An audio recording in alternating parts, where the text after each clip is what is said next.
Hello मेरे प्यारे बच्चों, आप सबका स्वागत है हमारे यूट्यूब चैनल पे न्यू थिंग टीवी। बच्चों, आपको कभी नहीं बोलना पड़ेगा सॉरी अगर आपने सुनी कोई स्टोरी। तो चलिए आज की कहानी शुरू करते हैं।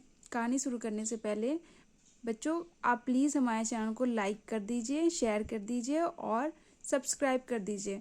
हमारे चैनल के पास जो घंटी का निशान होगा, रेड वाला जो होगा सब्सक्राइब, उसको दबाने पे आपको एक बेल मिलेगा, घंटी, उसको आप दबा दोगे ना तो हमारा सारा वीडियोस सबसे पहले आपके पास पहुंचेगा।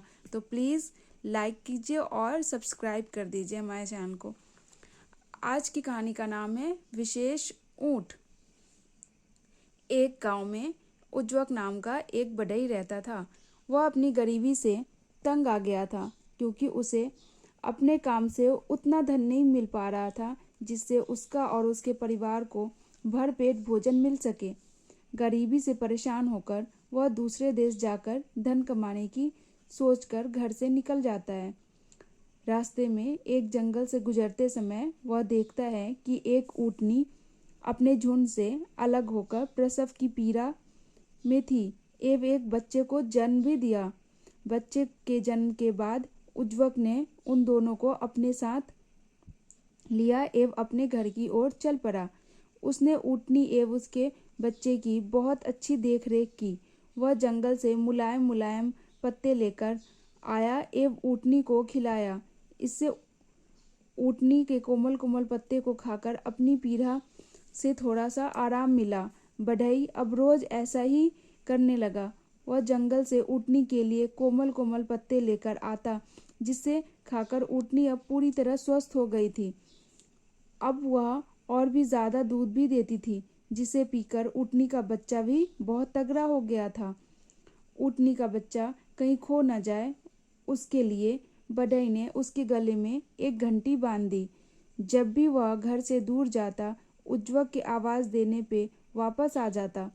ऊँटनी के ज्यादा दूध देने से बढ़ई का परिवार का गुजारा भी होने लगा एवं बचे हुए दूध को बेचकर पैसे भी मिल जाते थे। अब तो उज्जवक के दिन अच्छे गुजरने लगे।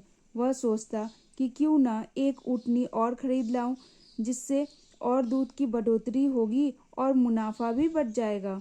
यही सोच वह गुजरात जाकर एक ऊँटनी और लेकर आ गया। अब तो उसके पास कई सारे ऊँटनी हो गए थे, जिसके दूध से वह अधिक धनवान और व्यस्त इंसान भी हो गया था। अब तो उसका घर बहुत बड़ा हो गया था। उसने एक नौकर भी रख लिया था। वह उसे हर रोज दूध पीने को और हर साल एक ऊँट का बच्चा देना था। यही तनख्वाह पर उसने नौकर को रख लिया। दिन भर ऊँटों को घास चराता, उसकी पूरी देख रेख करता था। ऊँट के झुंड को जंगल में घास चराने भी ले जाता था। एक बार वह ऊँटनी का बच्चा, जिसके गले में उज्जवक ने घंटी लगाई थी, वह यह सोचने लगा कि मैं इन सब झुंड के ऊँटों से अलग हूँ। मैं इनके साथ साथ झुंड में क्यों चरने जाऊँ? मैं मालिक के लिए बहुत खास हूँ, इसलिए तो मेरे गले में मालिक ने घंटी लगाई है और इनके गले में घंटी नहीं है। यही सोचकर अब वह झुंड के आगे आगे चलने लगा और सबको पीछे पीछे रखने लगा। पर उज्जवक का नौकर उसे हमेशा सबके साथ साथ कर देता था। यह सब उस घंटे वाले ऊँट को अच्छी नहीं लगती थी।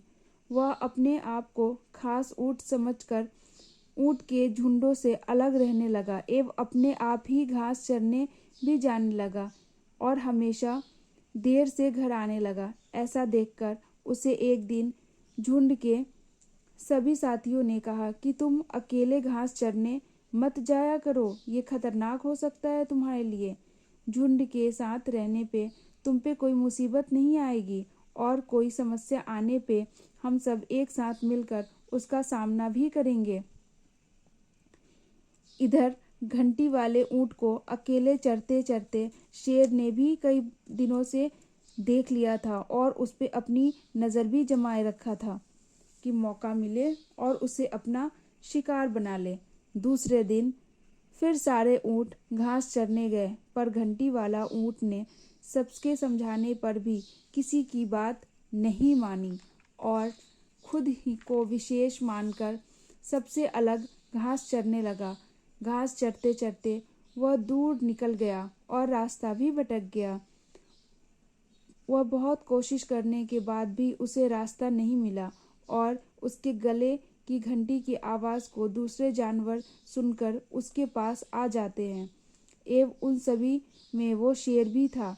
झुंड से अलग एवं अकेले होने के कारण शेर उस ऊँट को झपट लेता है और उसे मारकर खा लेता है।